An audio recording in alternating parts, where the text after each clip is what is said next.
अस्सलामु अलैकुम वरहमतुल्लाहि वबरकातुहू।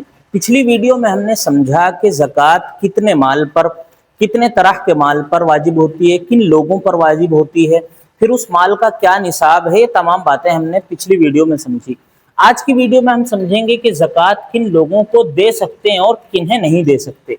यानी जब आपके ऊपर ज़कात वाजिब हो गई तो अब आपको ये भी मालूम होना चाहिए कि ज़कात किन लोगों को पहुंचाई जाएगी, किन लोगों को नहीं दी जाएगी, किन लोगों को दी जाएगी। ये तमाम बातें आपको मालूम होनी चाहिए, क्योंकि ज़कात अल्लाह तबारक व तआला का एक बड़ा हुक्म है और ज़कात सिर्फ गरीब और मुस्तहिक लोगों को ही दे सकते हैं। जिनको हम अपनी मर्जी से देना चाहें उनको आप और हम नहीं दे सकते। तो शरीयत बतलाएगी कि आप किन लोगों को ज़कात दे सकते हैं और किन लोगों को नहीं दे सकते। तो आज की वीडियो में इंशाअल्लाह समझेंगे तफसील के साथ बोर्ड पर। सबसे पहले समझिए कि आप उन लोगों को ज़कात नहीं दे सकते जिन लोगों से आप पैदा हैं, जो आपकी पैदाइश का जरिया बने हैं, उन लोगों को आप ज़कात नहीं दे सकते। वो कौन लोग हैं?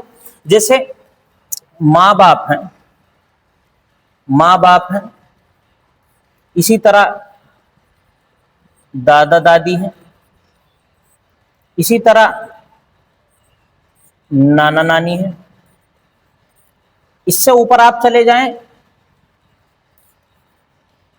परदादा परदादी, इसी तरह परनाना परनानी, या आप और इससे ऊपर चले जाएं, सकड़ दादा सकड़ दादी, सकड़ नाना सकड़ नानी, और इससे ऊपर चले जाएं। तो जो लोग भी आपकी पैदाइश का जरिया बने हैं उन लोगों को आप ज़कात नहीं दे सकते। छोटा सा एग्जाम्पल मैंने बतला दिया। आप माँ को नहीं दे सकते, बाप को नहीं दे सकते, दादा दादी को नहीं दे सकते, नाना नानी को नहीं दे सकते, परदादा परदादी परनाना परनानी को नहीं दे सकते। फिर दूसरे नंबर पर वो लोग हैं जो आपसे पैदा हैं, उन लोगों को भी आप ज़कात नहीं दे सकते। वो कौन लोग हैं? वो लोग हैं आपके बेटा बेटी, इसी तरह पोता पोती, या नवासा नवासी, या आप और नीचे चले जाएं, पड़ पोता पड़पोती, पड़ नवासा पड़नवासी, या आप और इससे नीचे चले जाएं। तो ये वो लोग हैं जो आपसे पैदा हैं। सबसे पहले आप उनको नहीं दे सकते जिनसे आप पैदा हैं, फिर आप उन लोगों को नहीं दे सकते जो आपसे पैदा हैं। इसके अलावा आप उस शख्स को भी नहीं दे सकते जिस पर खुद ज़कात वाजिब है, यानी आपके ऊपर भी ज़कात वाजिब है। एक आपका पड़ोसी है, दोस्त है, यार रिश्तेदार है, उस पर भी ज़कात वाजिब है, तो आप उसको भी ज़कात नहीं दे सकते जिस पर ज़कात वाजिब है। जिस पर ज़कात वाजिब है आप उन लोगों को भी ज़कात नहीं दे सकते। तो ये वो लोग हैं जिनको आप ज़कात नहीं दे सकते। इसके अलावा वो लोग कौन हैं जिनको आप ज़कात दे सकते हैं? आप उनको समझिए। ये आप वो लोग हैं जिनको आप ज़कात नहीं दे सकते। इसके अलावा बहुत से लोग वो हैं जिनको आप ज़कात दे सकते हैं। जैसे आपका भाई है, आपकी बहन है, इसी तरह आपके मामू हैं, आपके चाचा हैं, आपके ताऊ हैं, आपके खालू हैं, आपके फूफा हैं। ये वो करीबी रिश्तेदार हैं जिनको आप दे सकते हैं। इसके अलावा आपके पड़ोसी हैं, दोस्त व अहबाब हैं, आप इन तमाम लोगों को दे सकते हैं। बहुत से लोग ये समझते हैं कि चाचा चाची, ताऊ ताई और जो है बहन भाई, इनको भी आप ज़कात नहीं दे सकते। ये लोग समझते हैं, लेकिन आप इन लोगों को ज़कात दे सकते हैं।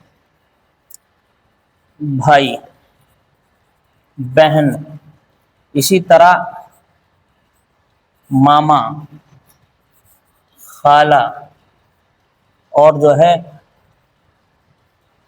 चाचा ताऊ, और जो है और भी जो रिश्तेदार हैं करीबी, जैसे फूफी फूफी, आप इन्हें भी ज़कात दे सकते हैं। या आपका भतीजा है, भतीजी है, या आपका भांजा है, भांजी है, या वो करीबी रिश्तेदार हैं जिनको आप ज़कात दे सकते हैं। इसके अलावा जो मुस्तहिक लोग हैं, जैसे पड़ोसी हैं, आपके दोस्त हैं, अहबाब हैं, یا اور بہت زیادہ بیوہ ہیں، مسکین ہیں، غریب ہیں، ان لوگوں کو آپ زکوٰۃ دے سکتے ہیں۔ تو اصل میں سمجھنے کی بات یہ ہوتی ہے کہ کن لوگوں کو آپ زکوٰۃ نہیں دے سکتے۔ وہ کم لوگ ہیں جن کو آپ زکوٰۃ نہیں دے سکتے، کن لوگوں کو آپ زکوٰۃ دے سکتے ہیں وہ بہت سارے ہیں۔ تو اگر آپ یہ سمجھ لیتے ہیں کہ کن لوگوں کو نہیں دے سکتے تو یہ خود بخود سمجھ میں آ جائے گا کہ کن لوگوں کو دے سکتے ہیں۔ آپ اس غلط فہمی کو دور کر لیجئے کہ بھائی بہن، ماما، خالہ، چاچا، تاؤ، پھوپھی، ان لوگوں کو آپ زکوٰۃ دے سکتے ہیں۔